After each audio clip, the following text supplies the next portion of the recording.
উত্তপ্ত কোনো সময় হতে পারো নাই। তুমি মনে মনে যদি ভাবতা যে আমি রাস্তা দিয়ে হেঁটে হেঁটে যাচ্ছি, এমন সময়ে আমি রাস্তা দিয়ে হেঁটে হেঁটে যাচ্ছি, একা একা হেঁটে যাচ্ছি, বলেন কে কে কে একা রাত্রে যখন হেঁটে যাব, সামনে যদি আমরা বড় একটা সাপ দেখতে পাই, বলেন তো কেমন ভয় পাবো? ভয় পাবো না? তাহলে আমার আপনার ভয় ঠিকই আছে, কিন্তু বাবারা ভাইয়েরা, আমরা এত গুনাহ করি, গুনার পরে এমন ভয় কি কোনো সময় এসেছে? আল্লাহ তাআলা বলেন কোন সময় যদি না আসে, তাহলে যখন আমার এই সূরা আল ইমরানের 102 নং আয়াত তুমি শুনবা, শ্রবণ করবা, তখন তোমার অন্তরে যদি ভয় আনতে পারো, আমি আল্লাহ তাআলা তোমাকে সম্মান, ইজ্জত এবং রিজিক দান করব, সম্মানজনক রিজিক তোমাকে আমি দান করব। সুবহানাল্লাহ। তাহলে সম্মানিত মুহতারাম হাজিরিন, আল্লাহ তাআলার কথা আমরা কে কে শুনবো? হাত দুইটা আল্লাহকে দেখাই। আল্লাহ তাআলা ডাক দিয়ে বলেন, ওরে বান্দা, তুমি কি মারা যাবে না? তুমি কি মরবা না? আমরা সবাই জানি মরবো, মারা যাব, ঠিক কি না? আল্লাহ তাআলা বলে, তুমি যদি অবশ্যই মারা যাও, আমি আল্লাহ তাআলা তো কোরআনের মধ্যে বলেই দিয়েছি, ওয়া মা খালাকুতুল জিন্না ওয়াল ইনসা ইল্লা লিয়াবুদুন। আল্লাহু আকবার। আমি আল্লাহ তাআলা জিন জাতিকে এবং ইনসান জাতিকে, এই দুইটা জাতিকে আমি প্রেরণ করলাম, পাঠাইলাম, তারা আমার ইবাদত বندگی করবে। বাবারা ভাইয়েরা, যদি কথা বুঝে থাকি, আমরা দুনিয়াতে আসার পর কি ইবাদত করতেছি? আমরা ঠিক মতো 5 ওয়াক্ত দৈনন্দিন নামাজটুকুই পড়তে পারি না, অলসতা দেখাই, আছে না নাই? আল্লাহ তাআলা বলেন, তুমি কিন্তু অলসতা দেখায় তোমার নিজের হায়াতের সময়গুলো ফুরিয়ে ফেলছ, ফুরিয়ে শেষ করে দিচ্ছ। তুমি নিজের দোষে তুমি সময়টা নষ্ট করতেছ। বান্দারে, তুমি যদি চিন্তা ফিকির করতা, বুঝতা, তাহলে তোমার নিজের 1 মিনিট সময় নষ্ট করতা না। কার কথা? আমি আল্লাহ তাআলা এত সুন্দর করে মানুষ বানাইলাম, মানুষ বানানোর পর দুনিয়াতে পাঠাইলাম, আবার এমন একটা গ্রন্থ দিয়ে বললাম, বান্দারে এমন একটা কোরআন গ্রন্থ দিলাম, ওই কোরআনের মধ্যে আল্লাহ তাআলা বলতেছেন, যালিকাল কিতাবু লা রাইবা ফিহি হুদাল লিল মুত্তাকিন। আল্লাহু আকবার। আল্লাহ তাআলা সুন্দরভাবে গুছিয়ে বলে দিচ্ছেন, বান্দারে, আমার এই সূরা ফাতিহা থেকে সূরা নাস পর্যন্ত এমন একটা গ্রন্থ আমার নবীর উপর মুহাম্মদ সাল্লাল্লাহু আলাইহি সাল্লাতু ওয়াস সালামের উপর নাজিল করলাম। এই গ্রন্থের মধ্যে সামান্য ভুল পর্যন্ত পাবে না, সামান্য ভুল পর্যন্ত কেউ বের করতে পারবে না। পারবে? বিগত যারা বের করেছে তারা হয়তো কাফের হয়ে গিয়েছে, নয়তো কোরআনের ছায়া তলে এসে গিয়েছে, ঠিক কিনা?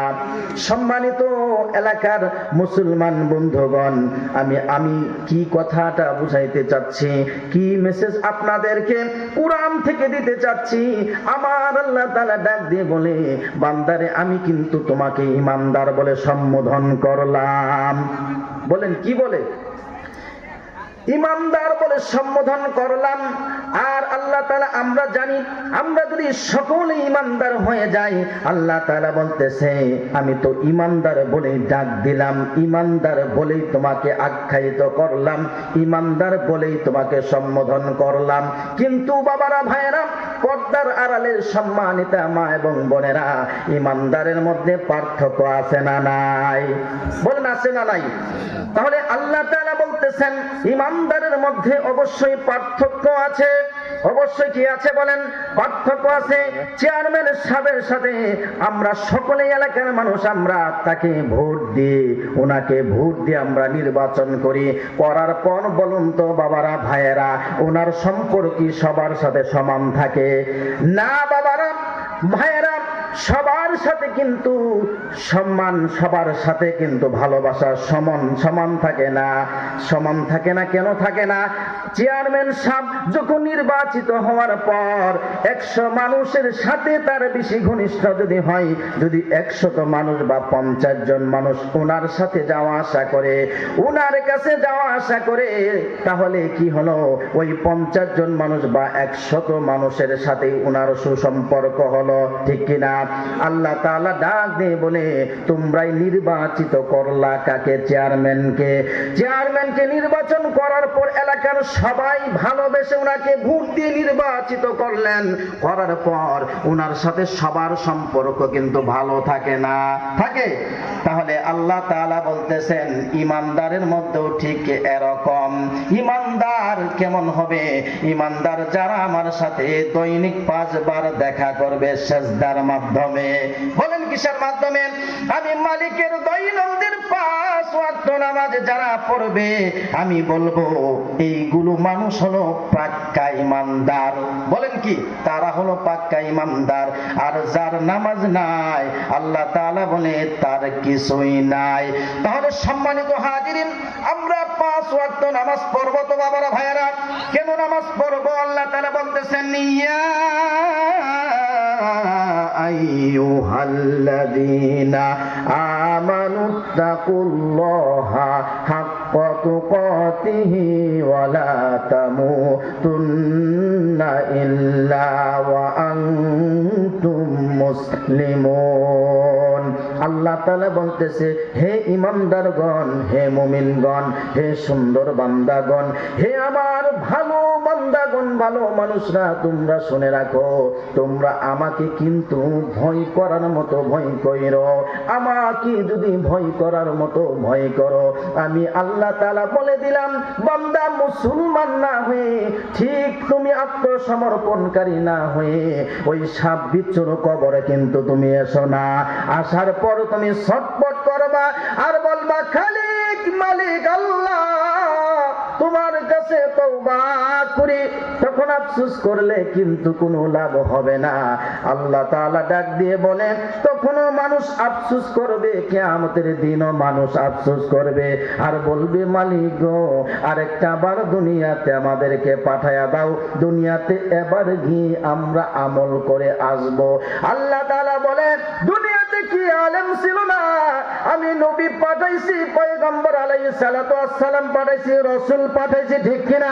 এরপরে আমি উলামায়ে কেরামদেরকে পাঠিয়ে পাঠিয়ে আমার গ্রন্থ থেকে আলোচনা করেছে, কিন্তু তোমরা এক কানে শুনে অপর কান দিয়ে বের করে দিয়েছ।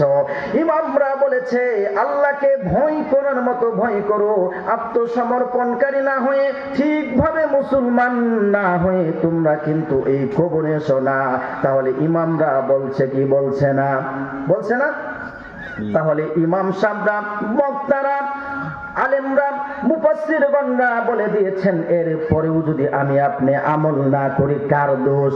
আল্লাহ তাআলা বলে, আমাকে কিন্তু কিয়ামতের মাঠে কিছু বলতে পারবা না, কারণ আমি আল্লাহ তাআলা এই গ্রন্থের মধ্যে এমন কোন জিনিস নাই যে তোমার প্রয়োজনীয় এবং অপ্রয়োজনীয়, তোমার সব জিনিস এই গ্রন্থের মধ্যে আমি দিয়ে দিয়েছি। সুবহানাল্লাহ। তাহলে বাবারা ভাইয়েরা, আজ থেকে এই আয়াতটা আমরা শিখে নেব, জেনে নেব, বুঝে নেব যে আল্লাহ তাআলা বলেছে সূরা আল ইমরানের মধ্যে 100 কয় নাম্বার আয়াত? বলেন, 102 নং আয়াত। আল্লাহ তাআলা বলেছে, ইয়া, আমার সাথে বলুন, ইয়া আইয়ুহাল্লাযীনা আমানুত্তাকুল্লাহা হাক্কা তুকাতিহি ওয়া লা তামুতুন্না ইল্লা ওয়া আনতুম মুসলিমুন। হে ইমানদারগণ, হে মুমিনগণ, তোমরা আমাকে ভয় করার মতো করো। বুঝতে পেরেছি বাবারা ভাইরা? তোমরা আমাকে ভয় করার মতো করো আর মুসলমান না হয়ে কবরে এসো না। তাহলে আমরা প্রকৃত মুসলমান হয়ে কবরে যাব ইনশাআল্লাহ। পারবো তো ইনশাআল্লাহ? বলেন পারবো? আখিরি মুনাজাত শুনে, আখিরি মুনাজাত করে আমরা আমাদের গুনাহটা মাফ করে আর আমরা দোয়া করে যাব, আল্লাহ, বাবা আদম আলাইহিস সালাতু ওয়াস সালাম হইতে যত মুমিন মুমিনাত, মুসলিম মুসলিমাত, আল্লাহ গো, এই পাড়া মহল্লার যত মানুষ কবরে শায়িত হয়েছে, আল্লাহ গো, এই কোরআনের উসিলা করে, আল্লাহ, শেষ রাত্রিতে, শেষ রজনীতে দোয়া করে উসিলা করে, আলেমদের উসিলা করে, তোমার সিফাতওয়ালা নামগুলোর উসিলা করে, মালিক গো, আমাদের জীবন যৌবনের তামাম গুনাহগুলো মাফ করে দাও। পারবো ইনশাআল্লাহ? আমরা পারবো। আল্লাহ তাআলা সকল ভাইকে, সকল বোনকে আল্লাহ তাআলা ইসলামের ইসলামের দ্বীনের দায়ী হিসেবে কবুল করুন। সবাই পড়ি আমিন। আমিন।